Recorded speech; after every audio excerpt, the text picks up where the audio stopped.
제자들의 특징 두 가지. 하나는 뭡니까? 깨닫지 못했더라. 또 하나 특징은 뭐예요? 묻기도 무서워했더라. 우리가 마가복음을 읽으면 너무 재밌는 게 제자들의 특징 항상 깨닫지도 못하였더라. 묻기도 두려워했더라. 또 하나 있어요. 의심하는 자도 있었더라. 그게 마가복음 전체에서 말하는 제자들은 깨닫지 못했더라. 묻기도 두려워했더라. 도리어 의심하였더라. 의심 언제 한 줄 아세요? 부활 이후에 예수님이 나타나셨어요. 다 만져보고 같이 밥도 먹었고 승천한다고 하는데도 아직 의심하는 자도 있었더라. 정말 이게 성경인 게 확실한 게 만약에 예수님의 제자들이 이 성경을 봤을 때 이 마가에게 그랬을 거예요. 야, 너는 우리가 깨닫지 못했다는 걸 꼭 써놔야 했냐? 너는 우리가 도무지 의심한다고 부활 승천하는데도 의심하는 자 있었다고 꼭 써놔야 했나? 이렇게 따졌을런지 몰라요. 그러나 안 따졌어요. 왜? 실제로 그랬기 때문에요.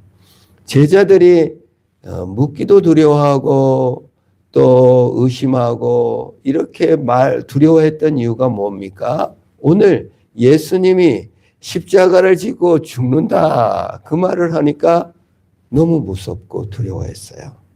그것은 무엇입니까? 인생이라는 것은 내 인생은 내 것.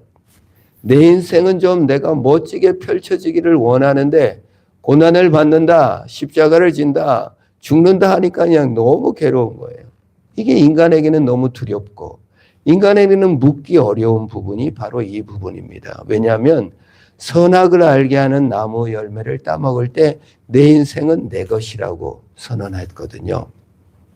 하나님, 우주가 하나님 것이고 이 동산이 하나님 것인 줄 아십니까? 이거 내 것으로 삼아야 되겠습니다. 소유권을 이전해 주십시오. 이게 아담과 하와가 선악을 알게 하는 나무의 열매를 따먹는 내용입니다.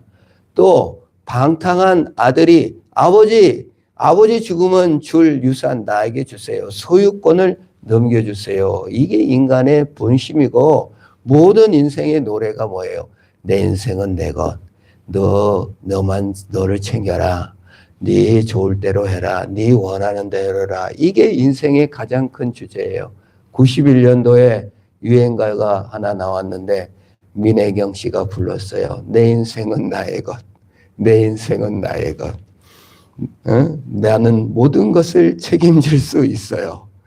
너무 유행했던 노래 중에 하나입니다. 우리 마음의 상념, 고백 뭐예요? 내가 원하는 걸 해야 되고 내가 좋은 걸 해야 되고 내 인생은 내 것이다 이렇게 생각하는 것이 우리 인간이잖아요. 그게 본성입니다. 아담 이후의 본성이에요. 그런데 우리가 예수 믿으면 뭐라고 말합니까? 네 인생 네 것 아니야. 하나님 것이야. 이게 너무 큰 충격이에요. 네 인생 하나님께 바쳐라. 아니 느닷없이 하나님께 우리에게 바쳐래요. 얼마나 당황스럽습니까? 거기다 한술 더 뜹니다. 너는 네 인생을 살지 말고 하나님의 영광을 위해서 살으래요. 저는 참 충격이라고 봐요. 이게 우리가 신앙생활을 하다 보니까 자연스럽게 인간의 목적은 하나님께 영광을 돌리고 그를 기뻐하는 것이며 우리는 하나님의 것입니다. 기계적으로 교리적으로 우리가 이해는 하지만요. 사실 따지고 보면 얼마나 억울한 일입니까? 우리가 태어나가지고 내가 원하는 인생, 내가 즐거워하는 인생, 내 바라는 대로 살아야 되는데 아니 하나님 것이라니 이게 말이 됩니까? 묻기도 두렵고 의심도 들고 힘들다 그 말이에요. 그런데요. 왜 그러면 하나님께서는 십자가를 지신다고 하시고 하나님도 하나님 인생을 살지 않고 인간을 위해 죽어주며 예수님 인생을 마치 우리를 위해 존재한 것처럼 죽어줬을까요? 그것은 바로 내 인생을 내가 사는 것이 아니라 하나님 것으로 드릴 때 더 행복하기 때문에 그래요. 우리가 내 인생을 내 것으로 살면요. 두 가지 감옥에 갇혀요. 첫 번째, 불안의 감옥에 갇혀요. 우리가 십자가를 안 지고 그리스도께 내 인생을 맡기지 않으면요. 너무 불안해요. 내 책임이라면, 우리 유행가 가사에 나는 모든 것을 책임질 수 있어요. 그냥 나에게 맡겨주세요. 가사가 그래요. 근데요, 내 인생을 내가 책임지면 실패와 불행조차도 내 탓이 돼요. 그래서 불안해요. 나는 실패하면 어떡하지? 나는 낙오되면 어떡하지? 나는 패배하면 어떡하지? 나는 이렇게 슬프게 되면 어떡하지? 그래서 내 인생이 내 것이라고 주장하는 사람, 자기 의의를 세우는 사람이 극도로 불안한 거예요. 그게 공황장애고 불안이고 염려인 것입니다. 시도 때도 없이 내 마음에 충돌을 일으켜요. 그 불안의 감옥에 갇혀요. 내 인생이 내 것인가 두 번째 감옥이 무엇입니까? 교만의 감옥이에요. 내가 내 힘으로 성공했다고 믿기 때문에 남들이 우스워 보여요. 계급이 생겨요. 교만이 생겨요. 못하던 사람을 멸시하게 돼요. 그래서요, 지옥은요, 자기 감옥이에요. 불안의 감옥이고요, 교만의 감옥이고요, 자기 학대의 감옥입니다. 자기 감옥에 빠진 것이 바로 내 인생은 내 것이다 라고 말할 수 있는 것입니다. 사실 남의 시선을 신경 쓴다고 하지만 사실 그거 자기 중심이에요. 남이 어떻게 볼까? 자기 얼굴을 생각하는 것이고 자기 중심의 감옥에 빠지는 것입니다. 그래서 예수님께서 우리에게 내 인생은 내 것으로 사는 것보다 내 인생은 하나님의 것이라는 소유권을 이전하고 사는 것이 더 행복하다는 거예요. 그건 뭡니까? 우리가 내 인생이 하나님 것이다 그랬을 때 인생이 빼앗기는 것이 아니라 첫 번째 내 인생은 하나님 것이라고 말하는 건 첫 번째 객관화예요. 자기 객관화를 하라는 뜻이에요. 우리가 초등학교를 다니면은 일기를 쓰라고 하잖아요. 왜 그러죠? 내 인생을 객관적으로 하루를 바라볼 수 있는 시각을 가져야 되기 때문에 그래요. 그래서 아주 죽음의 고통을 겪고 정말 극단적인 선택을 하고 싶은 사람들에게 글을 쓰게 해요. 그러면 자기 심정을 이렇게 표현할 때 정리가 되고 그 내 상황이 어떤 상황인지, 정말 내가 죽어버려야 될 상황인지 아니면 여지가 있는 건지 하고 정리가 되는 거예요. 우리가 상담가에게 가가지고 누워서 자기 얘기를 하잖아요. 그건 뭐예요? 자기 객관화. 내가 진짜로 어떤 상태고 어떤 상황에 있나를 객관하는 걸 진단하죠. 그는 일단 맡기죠. 우리가 의사에게 진단받은 것도 자기 객관화예요. 와서 진단을 받고 의사에게 잠시 맡기잖아요. 벗어라, 찍어라. 그러면 그걸 찍잖아요. 왜요? 객관화된 나를 발견하는 것이죠. 그래서 성경은 내 인생을 하나님께 맡기는 관계에서 뭐라고요? 내 영혼아 어찌하여 낭망하고 불안하느냐? 너는 너의 하나님을 바라라 하고 시편에서 말을 하는 거예요. 자기를 객관하는 거예요. 낭망하는 나, 불안해하는 나, 걱정하는 나, 그것이 너냐? 왜 낭망하느냐? 시각을 떠서 하나님의 시야로 너를 객관화하고 바라봐라 그 말이에요. 그래서 우리가 하나님께 헌신한다, 하나님께 드려라 그래가지고 다 신학교를 가고 가서 막 죽는 자리에 나가는 것만이 사실 우리가 내 인생을 하나님께 드리는 게 아니라 내 시각을 객관적으로 쳐다보고 묵상하고 내 감정, 내 욕심, 내 욕망 이런 거에 좌우되지 않고 내 욕망이 어디서 왔나? 하나님을 바라는 마음으로 내 욕망을 꾸짖을 수 있는 객관하다는 건 뭡니까? 내가 나를 꾸짖지 못하죠. 우리는 내 욕망을 정당화하기가 쉽습니다. 그게 내 인생은 내 것이라고 주장하는 자들의 특징이에요. 불안과 염려가 그것이죠. 그냥 내 욕망을 합리화하는데 객관화라는 거예요. 꾸짖는 거예요. 야, 너 지금 정신 차려야지. 그거 네 욕망이 아니라 사탄이 주는 마음 아니냐라고 객관화하는 것이 바로 내 인생은 하나님 것이라는 것입니다. 두 번째가 내 인생은 하나님 것이라는 건 뭐예요? 내가 사랑받은 자인 것을 인정하는 거예요. 내가 얻어낸 거나 내가 따낸 것으로 생각하면요, 은혜가 없어요. 사랑받은 자라고 느낌을 안 들어요. 그냥 내가 잘나서 한 줄로 알아요. 그래서 항상 내 것인 거예요. 그러나 사랑받은 정체성을 가져야만이 뭐예요? 복된 거죠. 그래서 제가 50년 만인가요? 어떤 딸을 잊어버린 거예요. 6살 때인가. 밖에 나갔는데 안 돌아. 그래서 막 백방으로 찾았는데 이 딸이 미국으로 이방 가가지고 한국말 다 잊어버리고 평생 엄마가 나를 버렸다라는 그런 마음으로만 늘 억울한 마음, 그런 마음으로 살았는데 어떻게 해서 이제 만난 거예요. 유전자 등록을 해가지고. 내가 알고 봤더니 50년간 엄마가 찾은 흔적을 다 보는 거예요. TV에도 나가고, 어디도 나가고, 막 벽보도 붙이고, 그러면서, 나는 계속 엄마가 나를 버렸다고 생각했는데, 이렇게 나를 찾아준 엄마가 있다는 걸 상처를 다 치유받았다라는 말을 하는 것을 보면서 참 하나님 생각이 나더라고요. 하나님께서 사랑하셔서 계속 찾고 또 찾고 예수로 내려오시고 선지자로 보내시고 이렇게 해주신 정체성, 이게 우리가 하나님 것이다 라고 할 때 하나님이 나를 찾고 사랑해준 정체성을 돌 때 행복하잖아요. 아니면 내가 잘나서 컸다라든지 내가 이렇게 외면받았다는 정체성보다는 여러분, 하나님 것이라는 건 뭐예요? 하나님이 나를 찾고 하나님이 나를 사랑했다는 것을 인식하게 된다는 점에서 우리가 하나님 것이라고 말하는 것입니다. 그 은혜를 누리셔야 돼요. 그래서 우리가 하나님 것이다 하면 하나님이 사랑하고 하나님이 나를 찾았다는 것이고, 우리가 하나님 것이다 하는 것은 내 욕망이 내 것이 아니라 객관화할 수 있는 눈을 뜬다는 것입니다. 세 번째, 내 인생은 내 것이 아니다. 하나님 것이라는 것은 하나님과 섭리와 계획을 믿는다는 거예요. 하나님 나라의 일꾼이 된다는 거예요.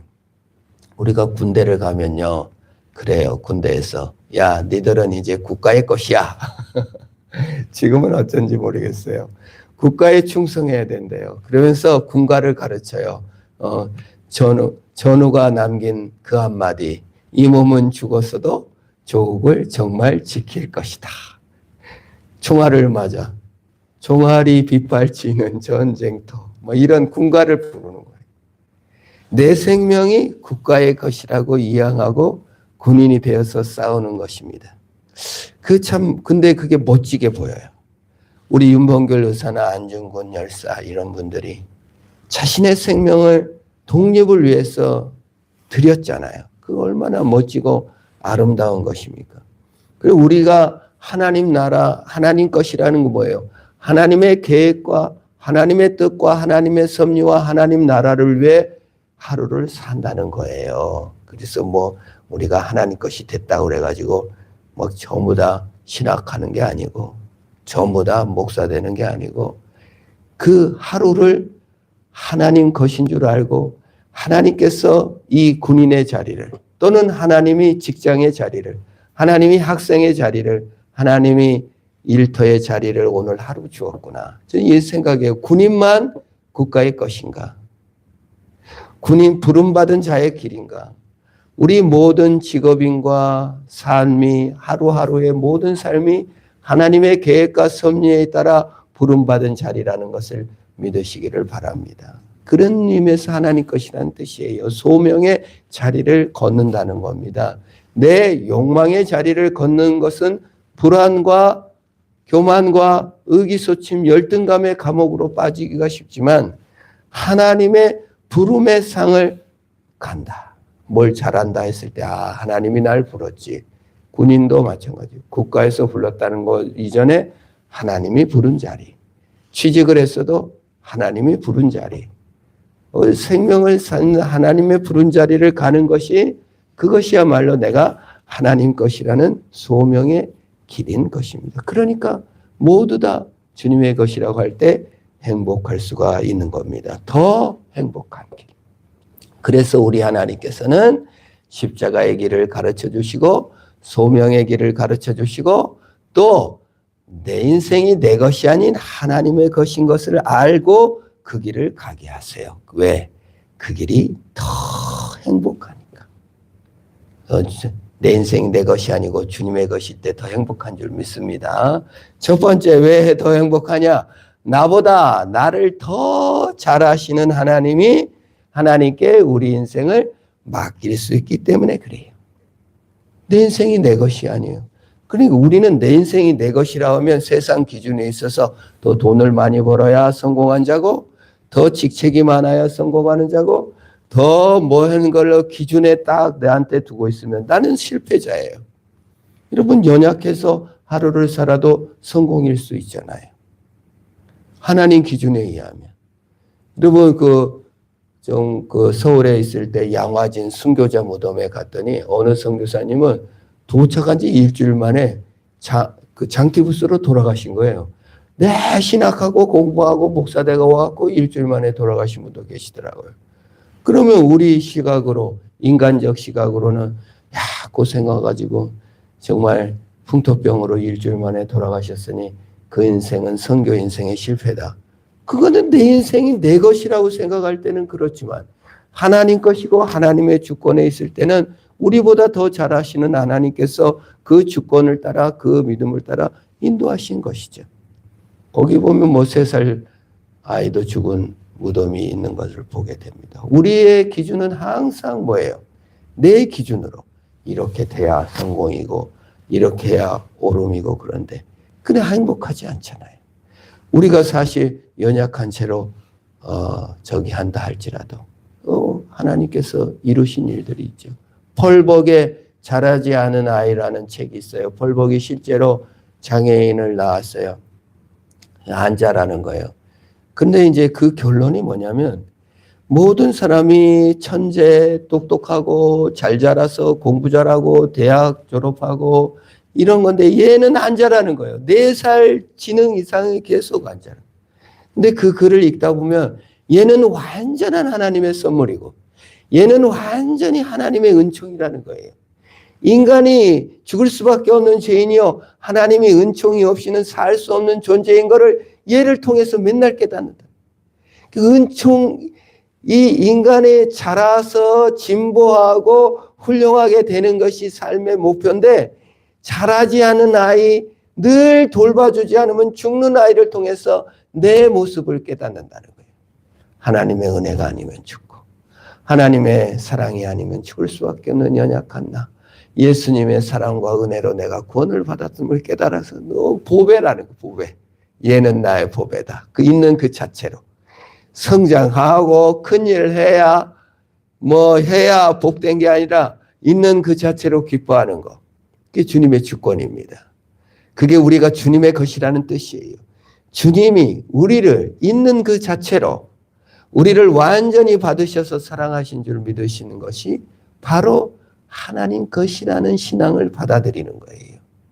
인간적 기준으로 내 인생 이거밖에 안 되고 능력을 많이 주시든지 정말 나오나의 오메라는 노래가 있더라고요. 낳지 말든지 낳으면 잘 키우든지 우리의 한탄이죠. 오메 어찌 나를 낳소. 낳으면 잘 키우든지 능력을 많이 주든지. 우리가 하나님 앞에 그런 생각을 하잖아요. 능력을 많이 주시든지 좋게 좀 인도하시지라고 말할 수 있지만 우리가 하나님 것이라는 특징은 그런 원망을 위함이 아니라 있는 그대로 완전히 사랑해 주시는 것이죠.